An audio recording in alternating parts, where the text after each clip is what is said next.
standing on holy ground. Nothing can divide us. Love will always guide us. Holy ground, we're standing on holy ground. Feeling the grace of knowing there is only God. And we say yes to life. And we say yes to love. Knowing that heaven is within us right here and now. And we say yes to life. And we say yes to love. In this sacred sanctuary we are one. Welcome home. Holy ground, we're standing on holy ground. Nothing can divide us. Love will always guide us. Holy ground, we're standing on holy ground. Feeling the grace of knowing there is only God. And we say yes to life. And we say yes to love. Knowing that heaven is within us right here and now. And we say yes to life. And we say yes to love. In this sacred sanctuary we are one. Welcome home. Can you feel the joy? Welcome home. Can you feel the peace? Welcome home. Can you feel the love? In this sacred sanctuary we are one. In this blessed sanctuary we are one. In this loving sanctuary we are one. Welcome home.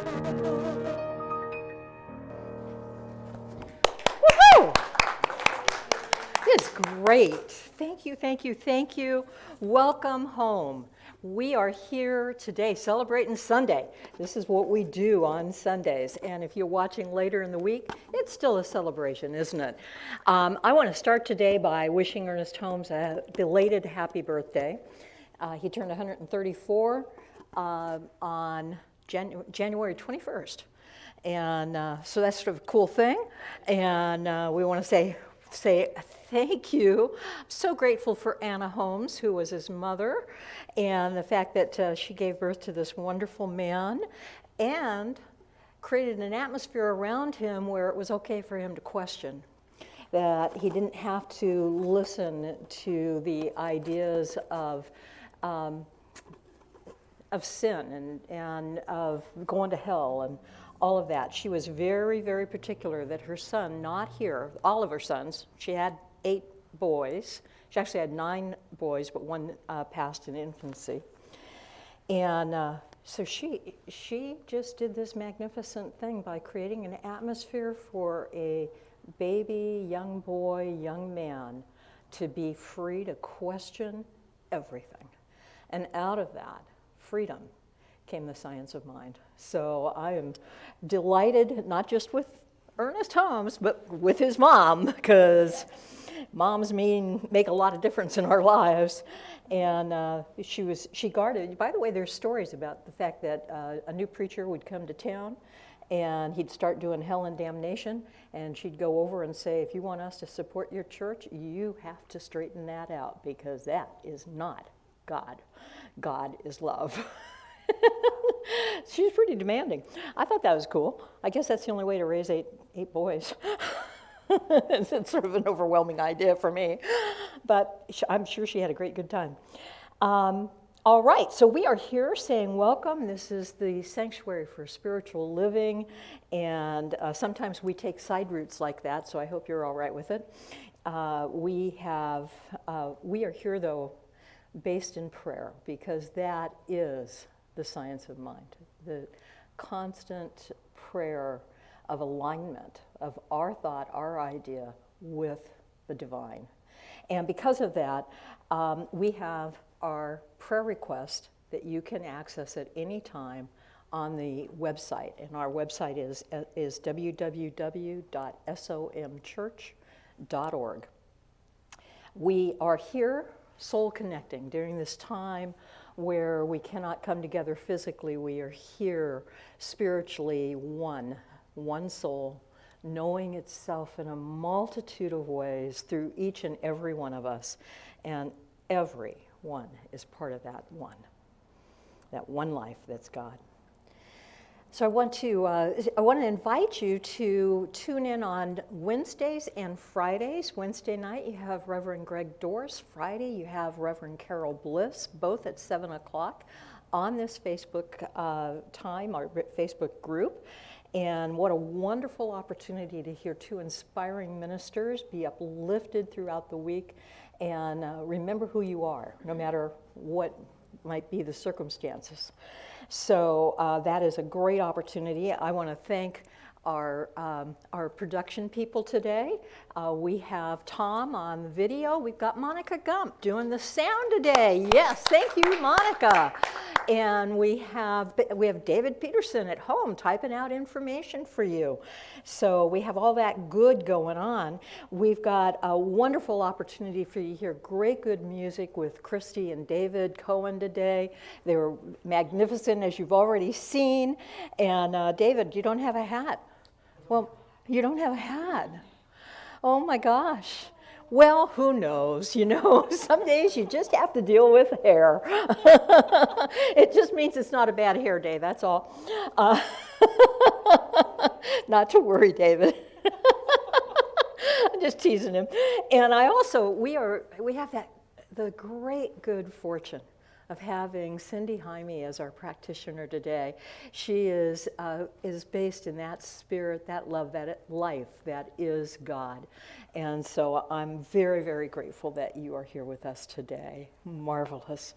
And we're good, so we're going to start with a chant. It's up to you guys.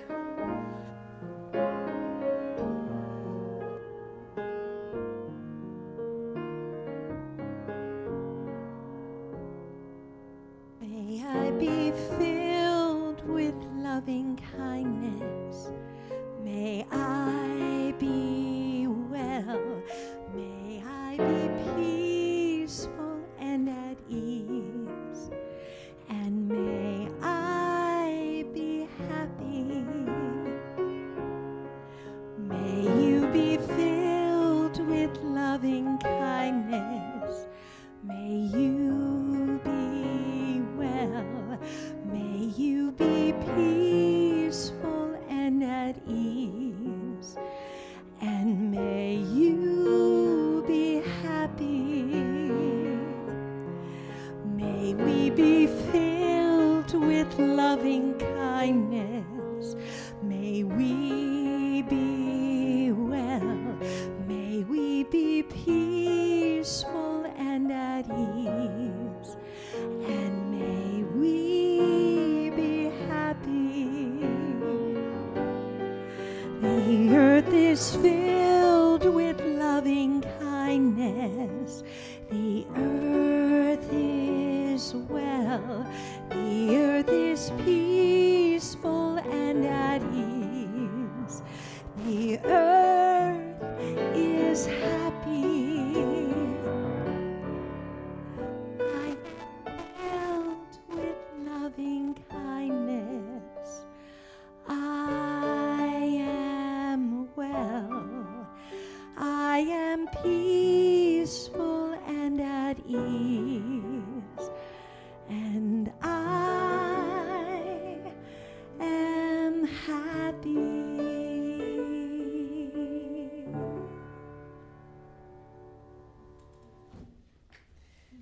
Beautiful. Thank you. I see skies of blue and clouds of white, the bright, blessed days and the dark, sacred nights. And I think to myself, what a wonderful world. Good morning, good morning, good morning. I am Cindy Jaime, and I am delighted to be your practitioner of the day today. Science of Mind teaches that God is in everything. Everything that we see, everything that we hear, everything that we can imagine. But sometimes God shows up in ways that just delights us, bedazzles us. This morning as I drove in, the San Gabriel Mountains had snow from our rain that we had in the last couple of days. There's more rain to come, there's more snow to come. It's beautiful.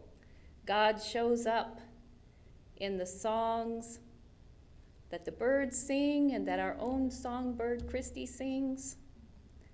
I'm just amazed at the beauty that I see all around us.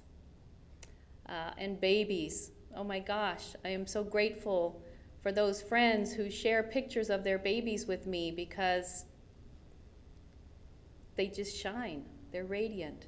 They make me happy to see the beauty of God through these babies, through the birds, through the mountains and the clouds and the skies, through the words of songs. So I hope that you make it a point today to go out and notice the beauty, to hear the beauty that is God, because it's all around us. I'm so grateful. Okay, let's move on. Our affirmation of the day, if you'd like to read it with me out loud. I have a spiritual vision within me, which holds a perfect universe.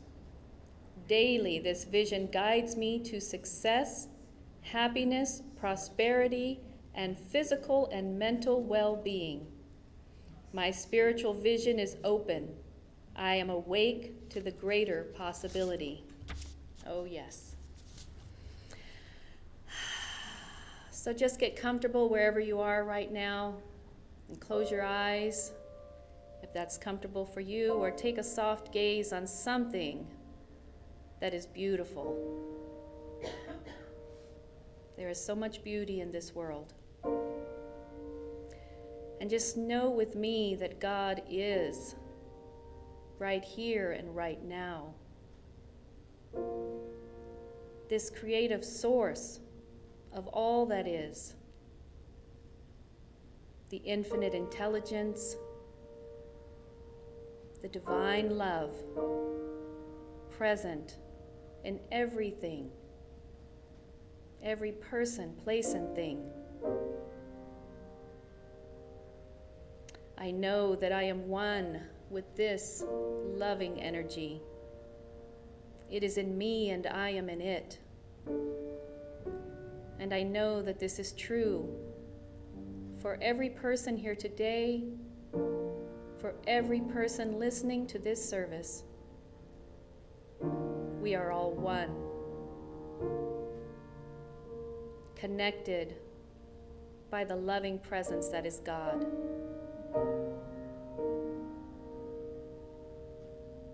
And so I just speak a word of thanks for all of the people who have made this service happen today.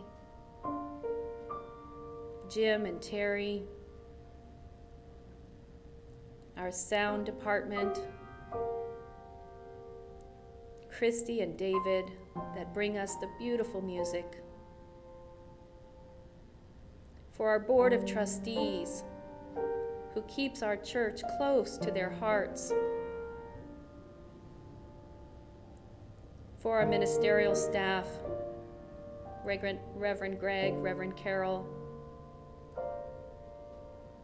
and our beautiful Reverend Chris, who opens herself to be a channel of God. And I'm just grateful for all of the gifts of this life, all of the wonderful experiences that we have and that we envision to come.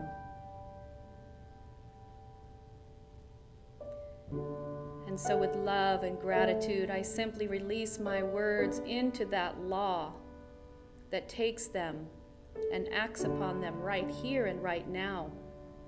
And knowing that it is already done, I let it go, I let it be, and so it is. Amen.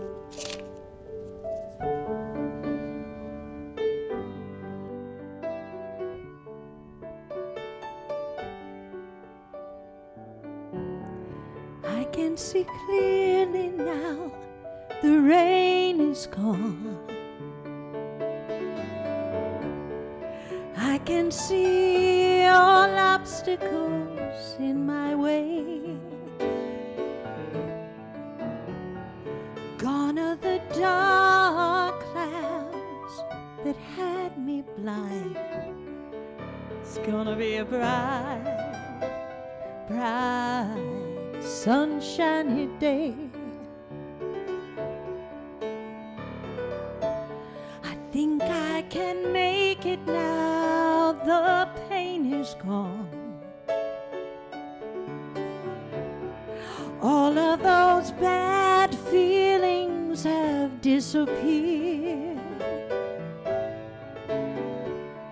Here is that rainbow we've been praying for. It's gonna be a bright, bright, bright, sunshiny day. Look all around, nothing but blue sky. I look straight ahead, nothing but blue skies. I can see clearly now, the rain is gone. I can see all obstacles in my way. Gone are the dark clouds that had me blind. It's gonna be a bright, bright, bright, sunshiny day. It's gonna be a bright, bright, bright, sunshiny day. It's gonna be a bright, bright, bright, sunshiny day.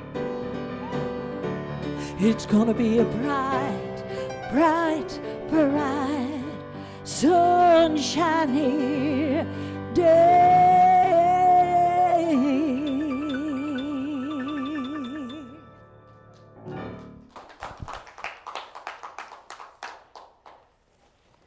It's just some level of perfect, I gotta tell you, Christy. Thank you so much. What a wonderful opening for a talk that is about the power of vision, because what we've heard today already from Cindy and Christy both are vision. Coming through the words of musicians and poets, the ideas that transform. And so I want to speak to vision. I have been contemplating this week. Sometimes those Bible verses just pop up, right? And this week, the verse that has popped up for me is one that says, without vision, the people will perish. Without vision, the people will perish. And you know, that idea that we need to have something that draws us. That what I've noticed, we've had a vision statement in this church for a long time. Later I'm going to talk about how that came to be. But one of the things that I've noticed in churches in general, or groups of people, whether it's social groups or service groups or whatever, or the nation, is that when you don't have a vision, things can go downhill. You don't have something inspiring you, something pulling you forward, and you then can get into like our bad behaviors, you know. You can start to have problems with relationships with each other in the group, and get to be divisive, and all sorts of things start to happen. And you know, as a kid, I'm old enough to remember Kennedy, Robert Kennedy as president, and I remember him speaking to this idea that there was something for us to do as a nation. He was going to get us on the moon, and it was like, this was not a time to have been talking about that. The nation had trouble going on. And yet, he pulled forward this idea and then put what was needed towards it happening and stayed with it even when there were other things that were going on and fulfilled it. And it was a time where we got charged up about something good. That's the power of vision. When we, we want to grow. It's our nature. It's our nature to want to grow and expand and to become more. That's because our nature is God's nature. And this desire to grow wants to be expressed through inspiration. And so inspiration will draw us forward. But without it, how we grow is bitter experience. Because then we are using the belief systems that we have that are about lack and limitation, about less. And when we do that, the law gives us bitter experience to wake us up so that we desire something more and something different. And many people talk about, in the recovery movements, there's talk about you have to hit bottom. And until you do that, you don't get to be consciously aware of what it is that you really desire. And oftentimes, people hint that place where they're like, is this all there is? Is this all life is about? Just this routine that leads to drudgery? And I notice, you see, just in asking that question, aren't we crying out for a vision to bring us something more? With just asking that type of question, we are yearning for life to fulfill itself because there's something in us that knows it should be different. And so we have a need for positive, productive progress. We have a need for that. It stirs something in us that we desire to experience. And it doesn't matter what age we are. I was filled with inspiration, way back in grade school with an idea of us going to the moon. I wasn't going to go to the moon, but we were. And we can be filled with inspiration. It doesn't matter our age. I'm still filled with inspiration. So are you, because that's our nature. Now, sometimes it gets hidden underneath false beliefs, but it's still there. And that's the major thing for us to know. Our nature is creative. That's another piece that's important for us because we desire to be creative in some way. And what we have to learn is how to focus that. And that's what vision does for us. It helps us focus on what it is that we desire and pulls us out of the mischief that we get in. I just noticed, the mischief that we get in when we don't have something that we're aiming for. And so I think that vision is an extremely important part of how we work in the world. And I've been doing a series of talks this month on basic ideas in the science of mind.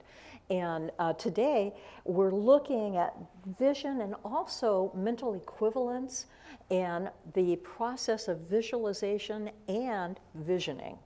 So it sounds like a lot. Let's get on with it. Ernest Holmes used the term mental equivalent to speak about what was the sum total of my thought and your thought, individualized. What's the mental equivalent that I hold for something? And that this is actually an important piece for us to start to realize and to adjust when it falls short of what we want. And so Holmes wrote in the Science of Mind text, we find that the essence of the power of prayer is faith and acceptance. In addition to the law of faith and acceptance, the law of mental equivalence must be considered. These are the two great laws with which we have to deal, and we shall never get away from either one. For the mind is the fashioning factor, And according to its range, vision, and positiveness will be the circumstance, our experience. The range of our possibilities at the present time does not extend far beyond the range of our present concepts. As we bring ourselves to a greater vision, we induce a greater concept and thereby demonstrate more in our experience. In this way, there is a continuous growth and unfolding taking place. And so Holmes is very much talking about what are the pictures that you hold about your life, and how does that unfold? I was thinking today, I have a duplex that looks like I have a tenant for, and I've been thinking back on when my mother and I bought that property. And it was an interesting time because, we started a year ahead of time thinking about the fact that she was wanting to now come up and live by me. I wanted her to come live by me. So we were both in agreement about that. And we wanted to find some place where we could both be independent and yet interdependent with each other. And so we hit on the idea. My mother and I have both always liked real estate. It's just one of those things. It's a family trait. I grew up with a house that had rentals on it, and we managed that. I've been cleaning rentals since I was 11 years old. And so, so I know that this is a good idea. And so we're trying to figure out what it is that we desire. And I have to tell you that over a year's period of time, we started to know what it was that we wanted. We began at first just saying, well, we'll get a duplex. But then we started to realize that there were a lot of things that were important about that duplex to have.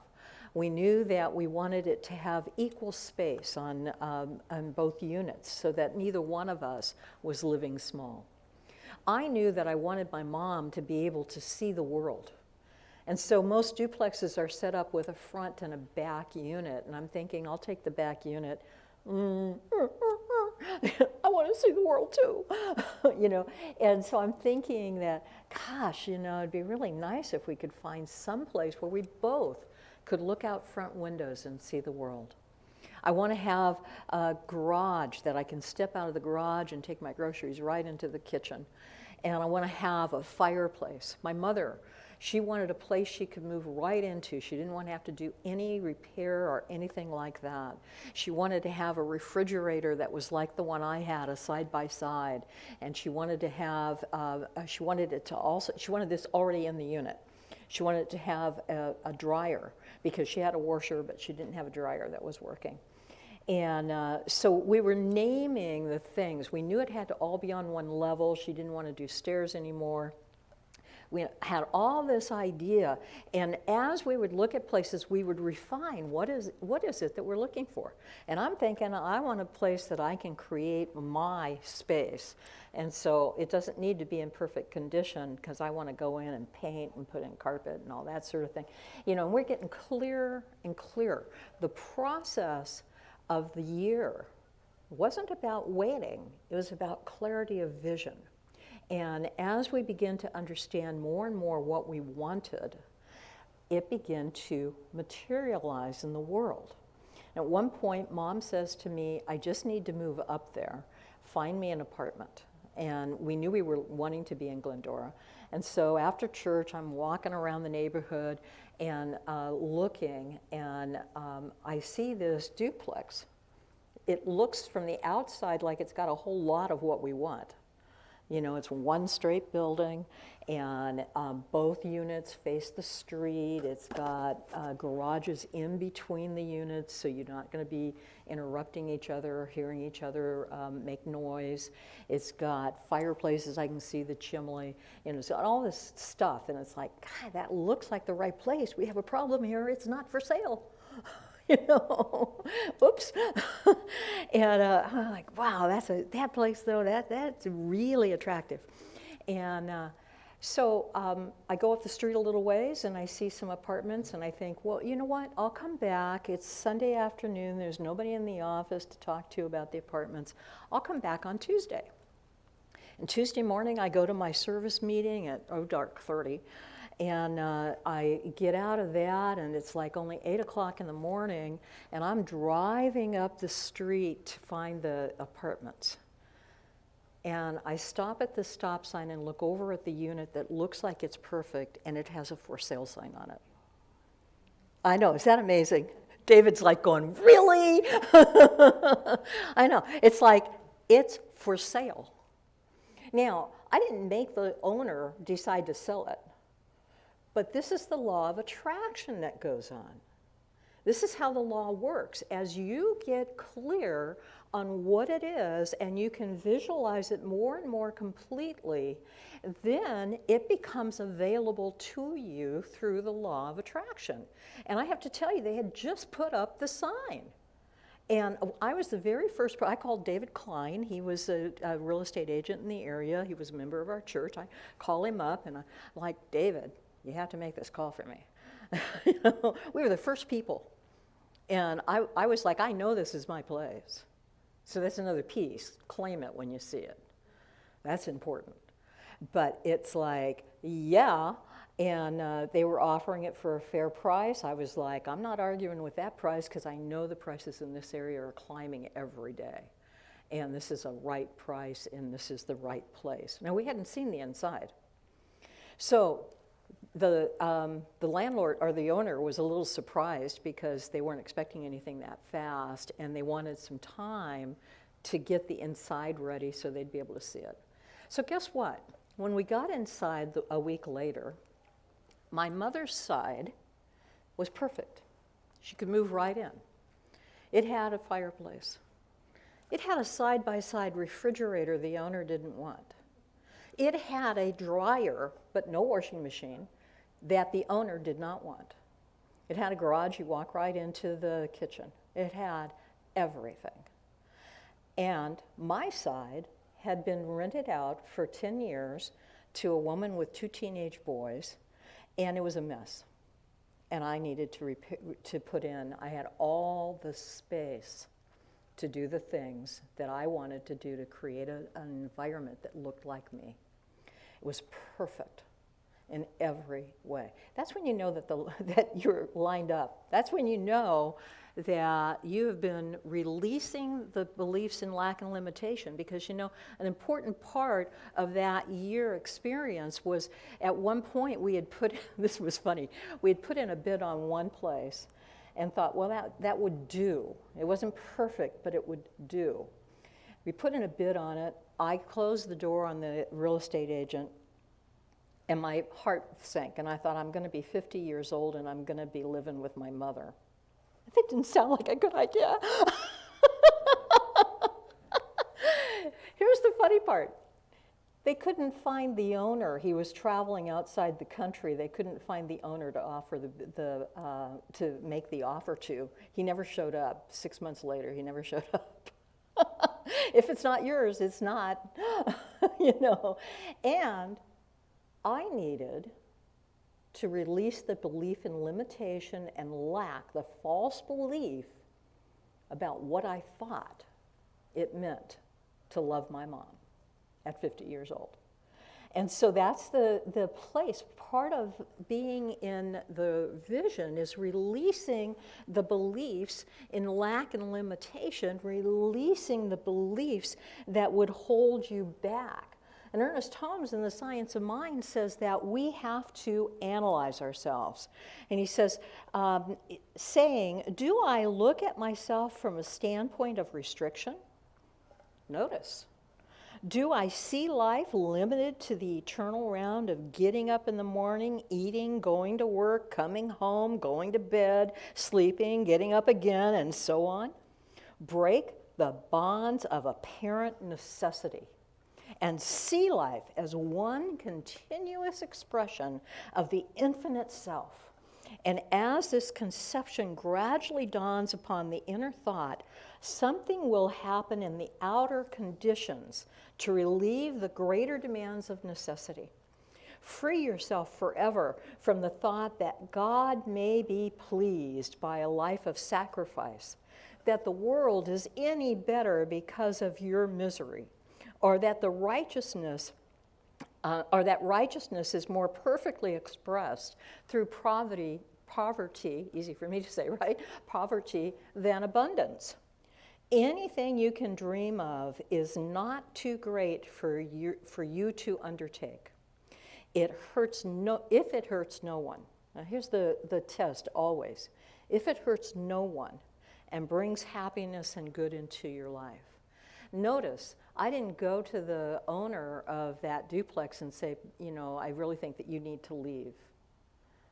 We didn't do that. The owner was coming to that decision on their own.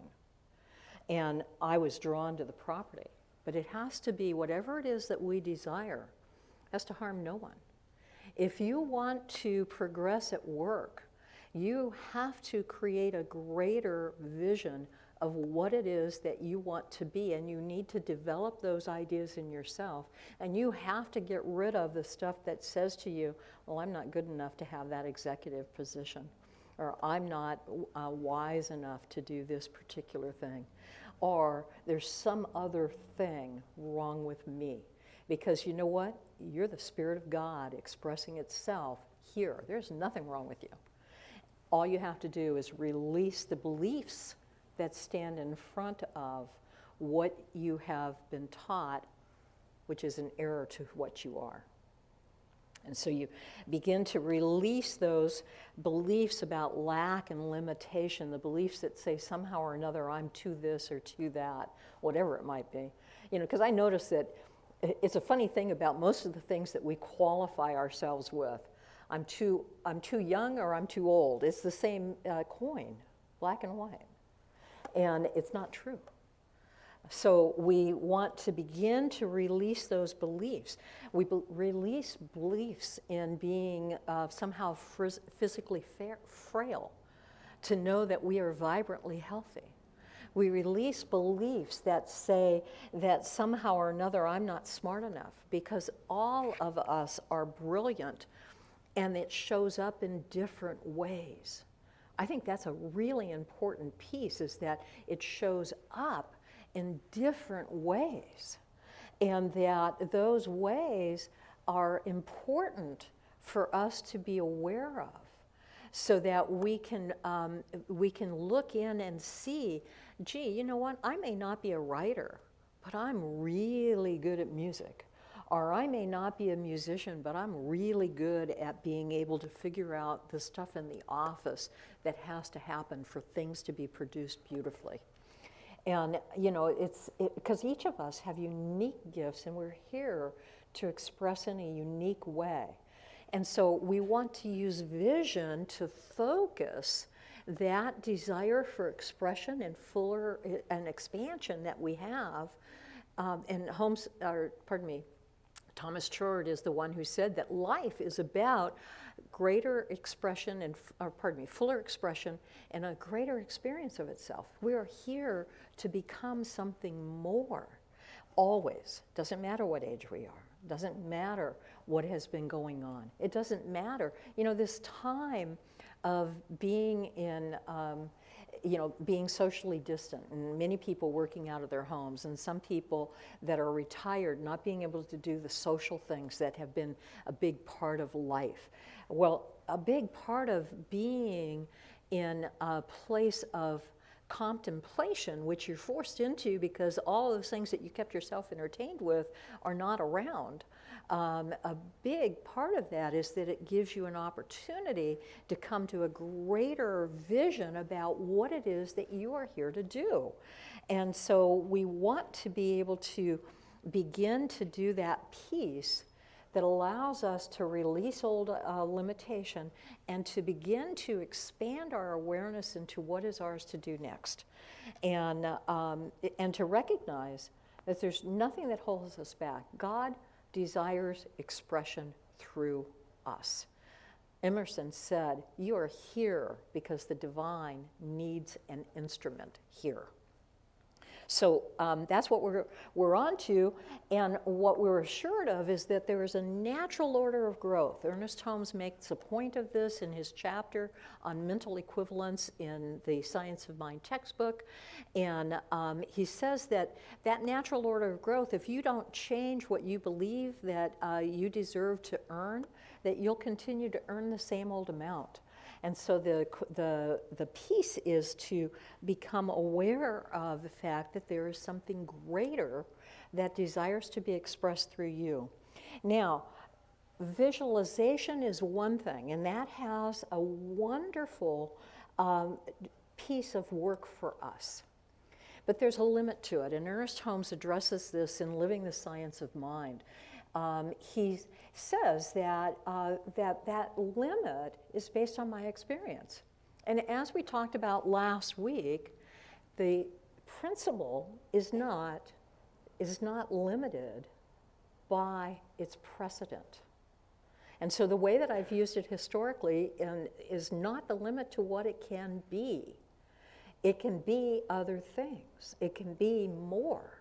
But there's a natural order of growth that's going to happen with it. Now, how do I find that greater vision if the only thing that I have seen modeled in my life and the only thing that I have experienced is a lesser vision? And if all I can get to is what I have seen, then all I can create is what I have seen. So this is where the idea of visioning comes into play. And I want to talk about that, and again, use an example from this church. Because when I came here, visioning was fairly new in religious science. Michael Beckwith had used it to create agape. He was one of my mentors and teachers in the School of Ministry. He had taught our class how to use visioning. I had used it in previous churches and other places. And so when I came here, it was natural for me to bring it here. And the first thing we did was to gather, and the church was small. There was only about 35 people. Church was small, but the first thing that we did was gather the board of trustees, the existing practitioners, the volunteers. So we had pretty much everybody in the room. And we were right here in this room. We brought in a chalkboard. This is before whiteboards. We brought in a chalkboard, and we sat down in meditation. Now, visioning is primarily a meditative process. And the idea is to be willing to set aside all of your preconceived notions about how it has to be. That's getting rid of the lack and the limitation. And instead, to begin to pull forward a place of peace where you know that you are surrounded in the love of God. To release the things that are on your mind, the concerns you have. You know, we all have stuff going on in day-to-day living. And there may be someone in our family who is ill. There may be somebody that's experiencing, discord. There could be a problem in relationship. There could be health issues. So, we all have things. When you go into visioning, the first thing you want to do is to settle yourself knowing that you're surrounded by the love of God and that you can set all of that concern aside and be open and receptive to something greater. And so that's what we did, is that we released everything that we were concerned about. And one of the ways we did that was to say, is there anybody here that's got a prayer request that we need to deal with so that you can be 100% present in this visioning? And we did that prayer. And then we began to meditate, established fully in the presence of God, knowing that there is a divine ideal for this church, something great, something wonderful that desires expression through us this day. And that thing would reveal itself to us in various ways, and that we were not going to censor it, that we were willing to see, to feel, to know, to experience, to hear, however God wanted to talk to us. And we allowed those images to come forward. during the meditation. We ask ourselves first, what is the highest vision that God has for the life of this church? And you can do this individually for your own life, or you can do it with a group for something that you want to bring about. We've done it here for all sorts of things. But in this case, this is the first time, and we were doing it for the good of this church as a total. And as we did that, people began to receive concepts and ideas about what it was. And they wrote those down and then went back into the meditation. They also began to receive images and sounds and music. And that also, they would write down a word and then go back to the meditation. And then we ask ourselves, what is mine to do? What of this, for this to come forward into the world, what must I bring forward in me? Because if I'm not willing to become the thing that will provide the room for that to happen, it's not going to happen. I have to be willing to become the quality that I desire to experience. And so our question was, what do I need to become? What do I need to become? And what, if anything, do I need to release? Almost always the answer to that question is some limiting idea. But what do I need to release for this to happen? And the next thing, the final thing is, am I willing to commit to this? And the group said yes. And so what we did afterwards was to write those qualities onto the board and to take a look at them and where did they come together, what were the compelling images, where was there all this amazing agreement that happened. And we came up with, in that day, we came up with the vision statement that has guided us ever since. We are a vibrant, loving community and an inspirational resource for spiritual awakening and personal growth. And that is what we are. That statement has guided us in everything we've done. It tells us how to spend our money. It tells us how to make investments in staff and music. It tells us how to be a resource for you. It made us, not just say, gee whiz, they shut us down. We don't know how to go online. It demanded that we figure out how to get online and do it instantly. And so, this is how visioning works, is that it compels you to go forward and to move and to become something more. And it continues to draw you in. Now, I see that visioning and vision often is expressed through poetry and music. And I want to talk about a little bit of that today because on Wednesday at the inaugural and then later in the day at the concert that had all of the vision for America in it, I saw this beauty of vision pulling us. At the inaugural, the most compelling for me was the young poet, Amanda Gorman. And she wrote a poem called The Hill We Climb, and she did her research to be able to address it. She didn't just go, oh, gee, well, what's the idea? She actually did her research. What is it that needs to be said? And she's an interesting young woman. She's from Los Angeles. And I love this. She's got a vision so big for her own personal life that she has already declared her candidacy for president in 2036, the first year she'll be old enough. You gotta love it. You gotta love it. It's like, yeah, you got my vote. I'm planning on being here, And what she said, and this was the thing, this was her summation of all, after looking at everything and being realistic about everything, her summation was, there is always light if only we are brave enough to see it. If only we are brave enough to be it. Now get that, right there, on principle. I couldn't have said principle any better than that, no matter how hard I tried, because she got it. You have to be the light to see the light, and that's what we want. That's how we want to be, and that's what draws us forward into a greater expression of who we are, how we light our world, each one of us.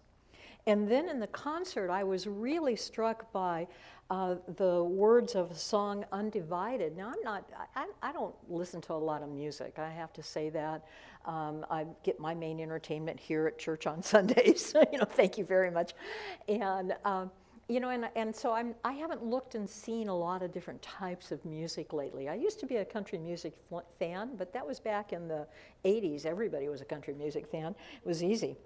So Tim McGraw did the music, but the words were written by Tyler Huber. I don't know if I'm saying his name right, Hubert. But he said when he introduced the song that he was thinking while he was in quarantine because he was diagnosed as positive with COVID-19. And he used that time to be contemplating his life and how he had been taught to live and what was too small in it. Now, I think that's a real interesting statement because you see, the gift of the time we are in is the ability to contemplate what is my life. And I see people that have done this over and over, like when they get in the hospital on an emergency. So we don't always have to be in an emergency to give ourselves time to contemplate. But I want to pick out particularly parts of the song that I thought were really an expression of vision, where he wants to go and what he wants to inspire us as a country to be and to go. And so he said, I think it's time we come together. You and I can make a change. Maybe we can make a difference, make the world a better place. Look around and love somebody. We've been hateful long enough. Let the good Lord reunite us until this country that we love is undivided. Yep. You either go to church or you're going to go to hell. Get a job and work or you're going to go to jail. I just kind of wish we didn't think like that. Why's it gotta be all white or all black? And when we're gonna learn to try on someone's shoes, sometimes, that's right, when we gonna start to see from someone else's eyes? And we are all the same to God, no matter what. We get his love. I'm tired of looking left or right, so I'm just looking up. Now, encoded in there are beautiful ideas. Give up black and white thinking. The world is not either or, it is both and greater. Give up the limitation that you've been taught. Notice that when you have hateful thoughts that you feel miserable, and decide to forgive and to join with someone else and try to mend fences, mend whatever you need to in yourself. If somebody isn't safe for you to be around, you do not have to carry a grudge to keep them away. You simply need a good boundary. And so these ideas of being willing to come back into love and to not say, gee, it's got to be this or that. What an amazing vision. So these are ways that we can commit to the vision that we get. And these are things that I think are good for each of us to be considering. Once I have the vision and I know where I want to go, how do I reinforce that so I don't forget? Because that's something we want to do, right? I get this brilliant idea, and then 2 minutes later, I'm on to something else, right? So the first thing we got to do is write it down. And then you can do some creative things to make it where it remains evident to you. And we do vision boards in this church often. Those are boards where you go through and you find pictures and words that are saying what it is that you desire to move into. You create a board that's got all of this, and then you post that in your house someplace. I always like them in my bedroom, wherever it is that I wake up and take a look first thing in the morning. It's better than looking in the mirror. So So I see it first thing in the morning and last thing at night. And it allows me to remember what I'm committed to and to take me into that for the rest of my day. So vision boards are wonderful. When you write down the vision, you also want to take a look at what are the goals that would lead me to this? What are the things that that I need to do so that step by step I'm getting there? And then I can celebrate as I reach each of those goals. So realistically, what are the goals that I would need to do?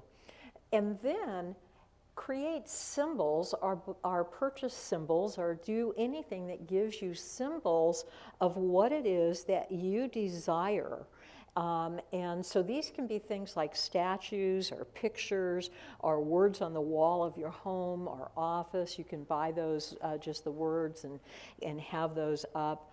And these are things that when you glance at them, you remember what it is that you have committed yourself to. And then you can go forward. Pray daily. Wherever it is that you do your prayer work daily, pray daily to remember that vision and to bring it forward in your life. And celebrate every step along the way. It's a wonderful journey. Ernest Holmes tells us that it is all of it is about life. If you are getting up and you're eating breakfast, you are nourishing God. If you are moving into your workplace, you are going to be the expression of God's activity in that workplace. And so you hold it in high ideal. The people that you come in contact in that workplace, those are God in expression, and your job is to be God in expression. Find the way to do that, to honor that. Recognize the creativity that is demanded of you in your workplace. Recognize that you may be in a job that, it was interesting because I've seen people that have loved being on an assembly line because it frees their mind to contemplate deep ideas. And so the repetition of the assembly line becomes the meditation so that their mind is free to move into other ways of being and into other ideas. So know that your work is valuable. Know that if your work is being the best grandmom on the planet, that's your job. Go for it. Know that if your work is being a caring spouse of someone or a caretaker for someone, that work is about God's love and being expressed for someone. Know that whatever it is that is your work, whether if you're an administrative type person, your job is there to allow the glory of God to shine through the entire company so that that order that you bring can bring forward the good. So whatever you might do, you've got to remember that this is the life of God. You're living it. You are it. And there is great work for you to do. God has a powerful vision for who you are and what you are here to do. Get quiet, hear it, be it. Thank you. Thank you.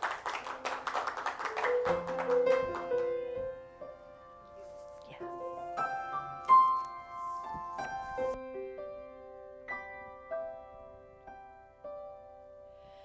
We started on this journey, our convictions all in place.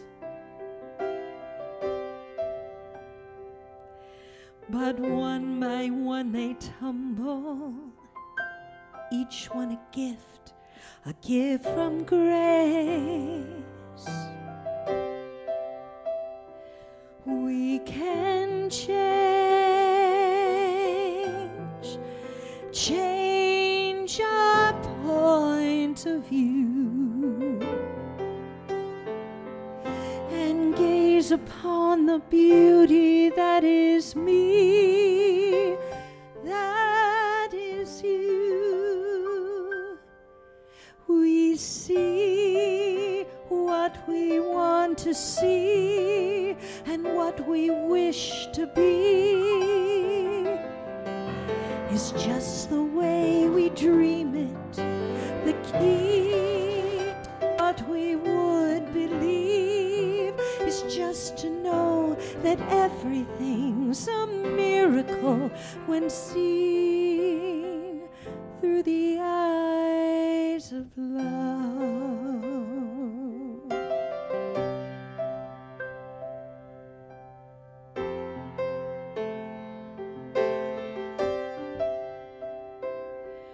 Now when we seem divided and stand here feeling very small, that's when we find the courage to knock a hole out of this wall. We take time to find what's true. And now no other looks upon my soul the way you do. We see what we want to see and what we wish to be.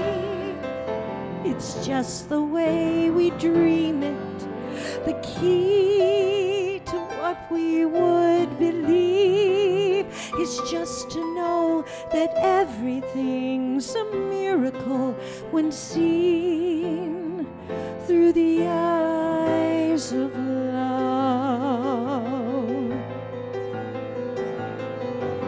A simple man becomes a king, a child flies on silver wings, a woman now becomes a queen, and none of us are what we seem.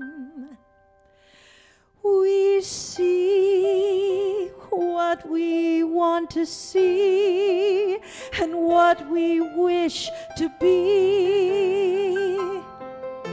It's just the way we dream it, the key to what we would believe is just to know everything's a miracle when seen.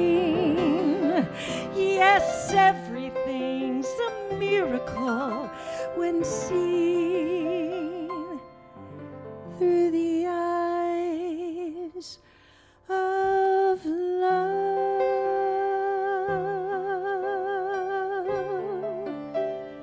Through the eyes of love.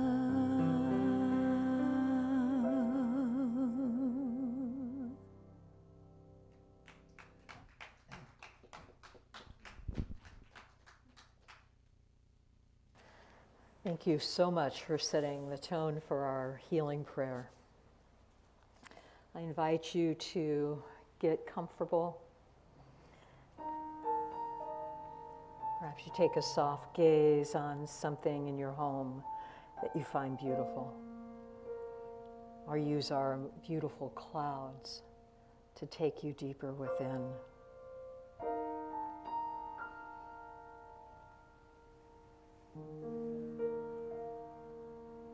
Simply know God is present right here and right now. Divine love flows in every space, vibrating that level of safety, of perfection, that love that knows that there is no other, only God experiencing and expressing itself through each and every person, place, and thing. God moving, knowing itself in each one, and the continual awakening to the presence of God within. God present right here and right now. That great love is the passion of creation, that spark of inspiration that pulls forward the divine ideal to be expressed. For I know that in the mind of God there is an image, a divine ideal for every person, place, and thing. That ideal, desiring to experience and express itself, has been the very spark of creation, that coupled with that passion that allows for the creative process to come forward. God present right here and right now. Life itself, that vibrant energy, that love intelligence that I call life, that is in every single cell, every subatomic particle, that love intelligence that vibrates in such a way that there is good going on. God present right here and right now, moving with grace this day, moving with love this day. God present right here in this very moment, in this very light that allows for the grace of creation, the grace of something wonderful happening in this very moment. I know here in this place, the great creativity of God is abounding. That there is an openness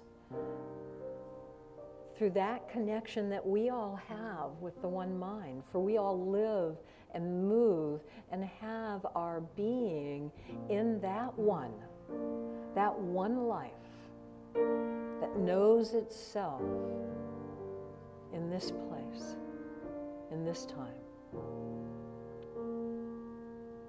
I know there is a desire for the divine to bring forward love, peace, joy, abundance, freedom, creativity, all of the different ways that it expresses itself, all of the magnificence that it desires to bring forward as life, because it desires to experience them.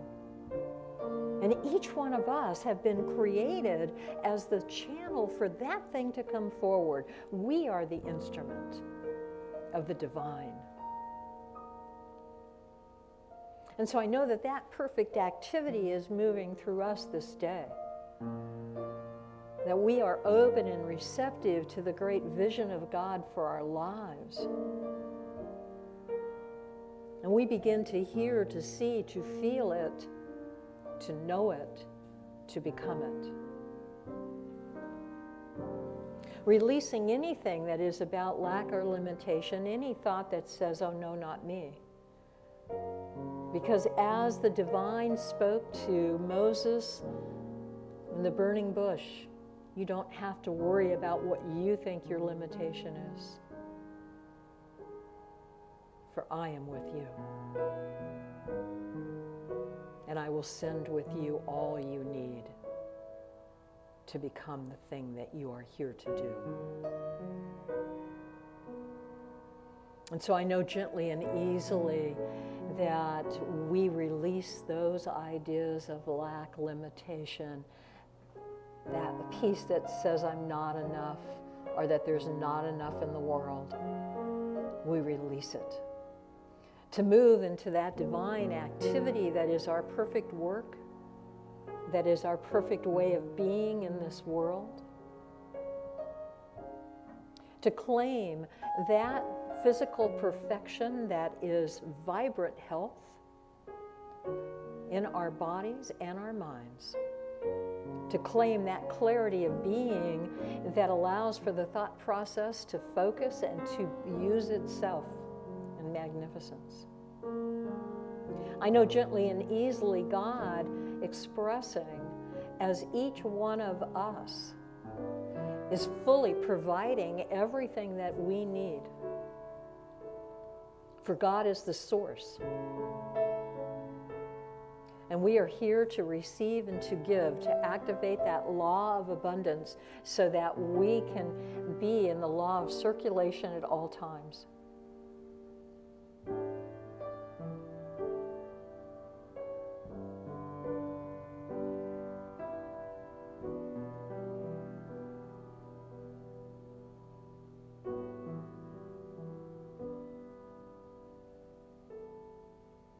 Allowing all that is received, all the thought, the ideals that come forward, allowing all of that and remembering it.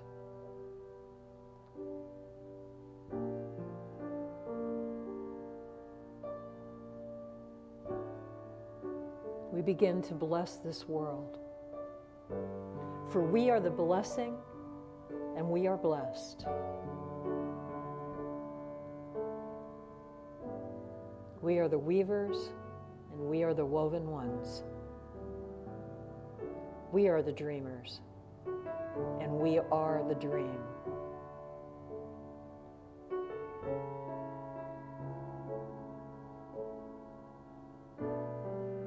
So we send forward a blessing now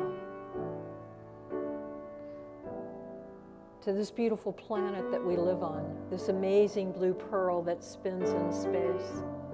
This is our home, Gaia, living being, Mother Earth. We allow her to renew, and we are part of that process, providing the space for the fulfillment of our work here. I know gently and easily that humankind is an important part of the process of life, that we are here as that expression of God. And so we allow that good to come forward that is our natural way of being, which is the connection with the divine. We allow it to bring forward itself in a wonderful way through our intuitions and our expressions. We know that there is a desire in the mind to connect with the divine presence because we are one. And so we have created religions to bring forward that expression of the one. We send forward a blessing now to every church and synagogue, to every mosque and temple, to every sangha and gurdwara, to every circle of friends that gather to know life. I know and send forward a blessing to every center and every church, every sanctuary, every place that is holy ground, for that is all the world. I speak a word of blessing for this, our sanctuary for spiritual living. We stand here affirming good to the entire medical community, affirming good to every person that is taking advantage of their services. We affirm good for every person who is taking part in this COVID-19 and the effort to get the vaccinations out, and also the effort to save people's lives, and also the effort to care for those who have lost people. We know that life is eternal, that there is no death, and yet we understand the need for mourning. And so we acknowledge that as we remember the beauty, the grace, and the gratitude we have for the lives of those who have transcended this experience.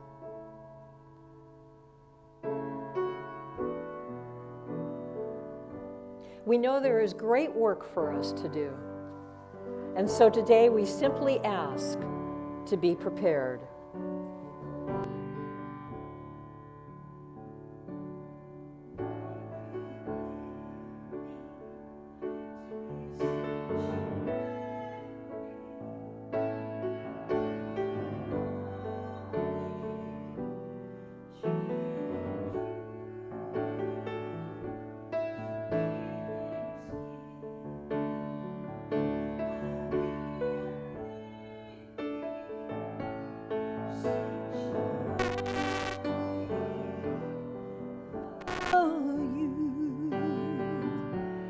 Lord, prepare me to be a sanctuary,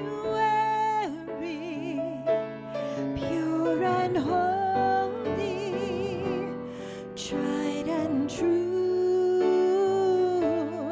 With thanksgiving, I'll be a living sanctuary.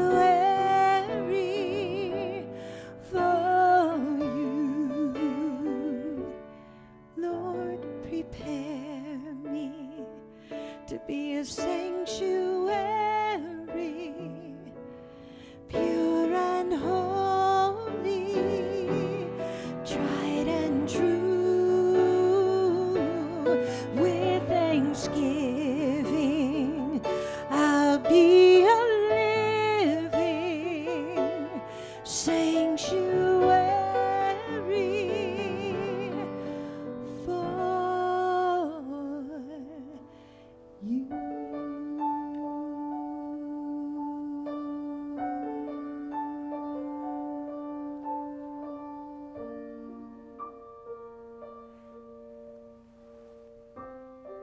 And so with gratitude for the life of God that lives itself as our lives now, a deep sense of gratitude for the love of God that knows itself through our experience and expression.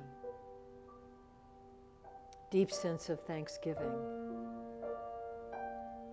for that creative power of God that I call the law, that takes this word and makes it form. And so with gratitude, I simply release this gently into the law with love, knowing that in peace, it's already done. And so it is. Amen.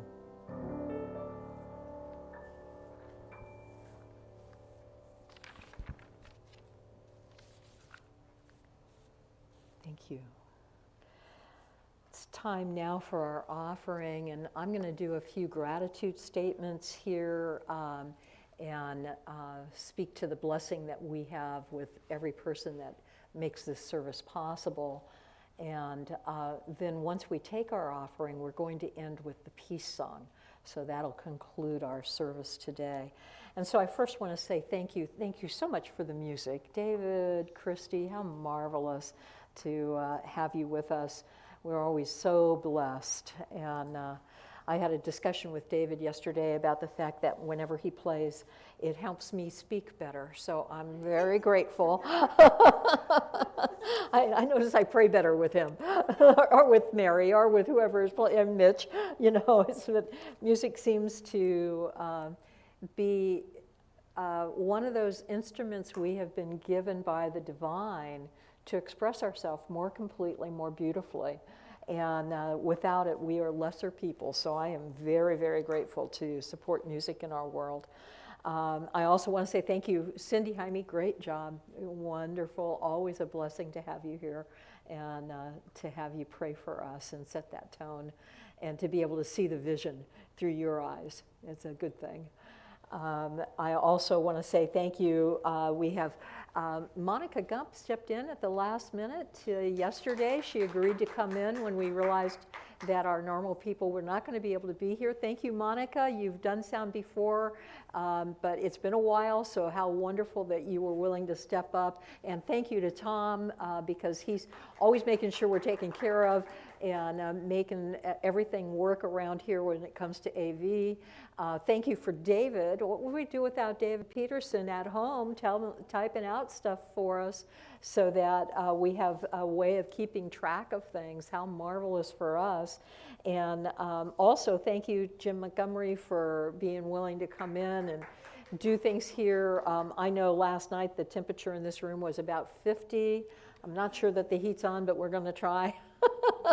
You know, the heat's on and it's still 50. I don't know. It got cold last night. I don't know how David's playing. My hands are freezing.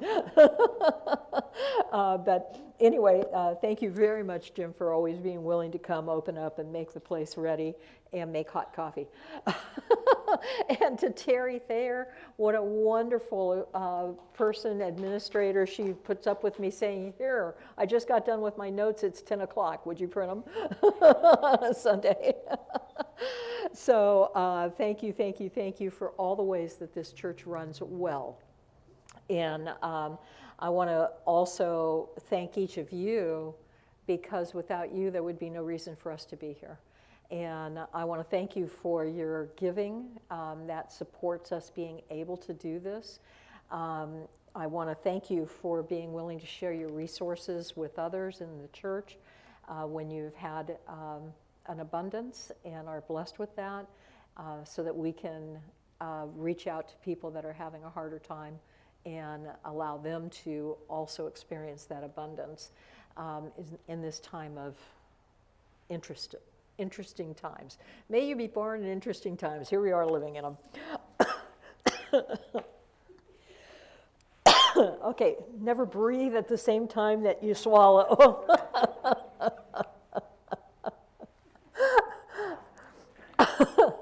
And here I am coughing into a mic. That's not very nice. Okay, it's the mic on my it's the mic on my ear. All right, let's get together and say our sharing affirmation. If you would like to give a gift, you can go to our website, send a check, drive it by, all the good ways that we do this. So please repeat with me our sharing affirmation. From the love of pure spirit within me, I bless this gift.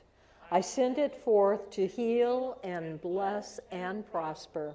It is evidence of my faith and belief. It is work in the world and returns to me multiplied abundantly. And so it is.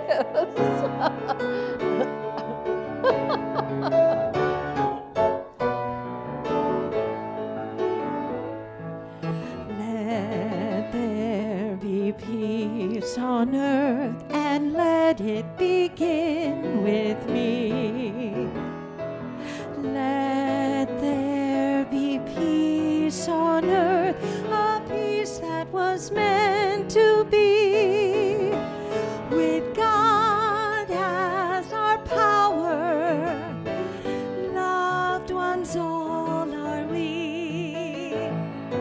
Let us walk with each other in perfect harmony. Let peace begin with me. Let this be the moment now. With every step I take, let this be my joy.